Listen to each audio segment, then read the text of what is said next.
Hello everyone, good morning. আজকে সকালটা একটু অন্যরকম, তাই ভাবলাম তোমাদের সাথে একটা মিনি ব্লগ শেয়ার করা যাক। আজকে সকালবেলা থেকে ওয়েদারটা কিন্তু খুব সুন্দর ছিল। দেখো আকাশ পুরো কালো করে এসছে, তার সাথে ঝড় দিচ্ছিল। আর তার সাথে কি হয়েছে দেখো, আমার ঘরে যেই মানি প্ল্যান্টটা ছিল সেটা না মরে গেছে হঠাৎ করে। মনটা এতটাই খারাপ হয়ে গেছিলো, তাই ভাবলাম যে গাছটাকে তুলে ভালো করে নতুন করে বসানো যাক। আবার আমার একটা মানি প্ল্যান্ট গাছ আছে যেখান থেকে আমি কাটিং নিই। দেখো গাছটা এত সুন্দর হয়েছে, তো এইখান থেকে নিই। এটা হলো ব্ল্যাক মানি প্ল্যান্ট, এটা হলো গোল্ডেন মানি প্ল্যান্ট। তো দেখো এইভাবেই আমি এখান থেকে কাটিং কিছুটা নিয়ে নিয়েছিলাম।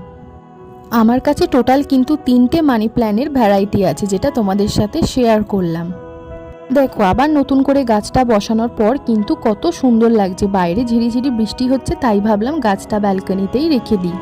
আর একটা কথা জানো তো, পৃথিবীতে প্রকৃতির থেকে সুন্দর দ্বিতীয় কিছু হয় না। তাই তোমরাও পারলে গাছ লাগাও। মিনি ব্লগটা ভালো লাগলে লাইক করে দিও। বাই।